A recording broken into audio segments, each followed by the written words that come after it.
Hello everyone, কথা ধারাবাহিকের আজকের পর্বে দেখতে পারবেন এভি তার ল্যাপটপটা দেয় প্রত্যয়কে আর সার্চ করতে বলে কোন ডেলিভারি কোম্পানি থেকে এই প্যাকেজিংটা ডেলিভারি করা হয়েছে।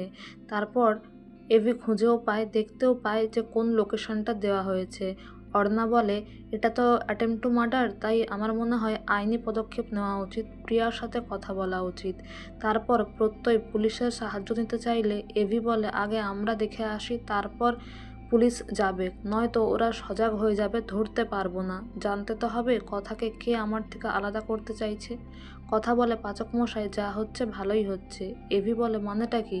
কথা বলে নয়তো আপনি ব্যবসার কাজে বিদেশে এদেশে থাকতেন আর আমি গাছপালা নিয়েই পড়ে থাকতাম। জানেন তো এরকমই হয়, গোয়েন্দাগিরি করছেন আমার সঙ্গে, ভালোই লাগছে।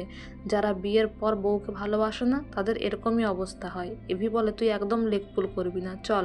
তারপর কায়দা কানুন মিলে সেই ডেলিভারি কোম্পানিতে যায় আর অফিসারকে সমস্ত ডিটেলস দিতে বলে যে কে এই মারণঘাতক গাছটা পাঠিয়েছে। প্রথমে সে রাজি না হলেও প্রত্যয় তার কার্ড দেখালে সেই ডেলিভারি কোম্পানির লোকটি সমস্ত ডিটেলস দিয়ে দেয় যে কোন নার্সারি থেকে এই গাছটা এসেছিল এবং তারা বাধ্য হয়ে ডেলিভারি করেছে গৃহবাড়িতে।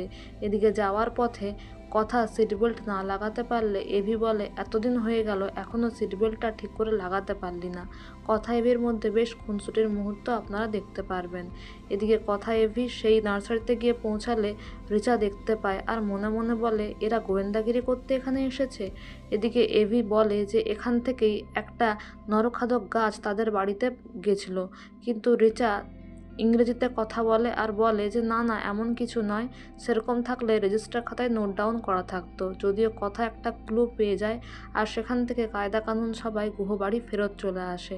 এদিকে কথা জুনিকে বলে এই গাছের পাতাটা দেখে কেন জানি না মনে হচ্ছে ওই নরখাদক গাছের পাতা, ফোনে একবার সার্চ করে দেখতে হবে। এদিকে এভিকে কথাকলির ছদ্মবেশী বাবা মানে কাকাই যে পেমেন্টের রিসিপ্ট কপি দিয়েছিল অ্যান্টিক পাঠিয়েছিল বলে, সেই রিসিপ্ট অনুযায়ী কল নাম্বারে কল করে এভি জানতে পারে যে ওই কোম্পানি থেকে কোনো অ্যান্টিক গিফট হিসেবে পাঠানো হয়নি, মানে সেই লোকটা মিথ্যা কথা বলছে। কথাও শিওর হয়ে যায় সেটা নরখাদক গাছেরই পাতা।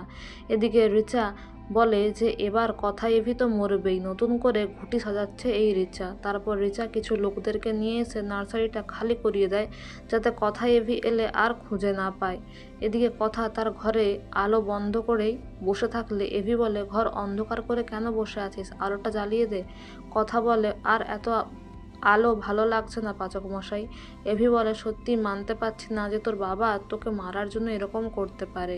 কথা বলে যে তার মাকে মেরে তার প্রাণ নিয়ে শান্তি হয়নি বলেই হয়তো কথাকে মারতে ওই লোকটি এসেছে। তো বন্ধুরা, এই ছিল আজকের কথা ধারাবাহিকের update. Thank you for watching.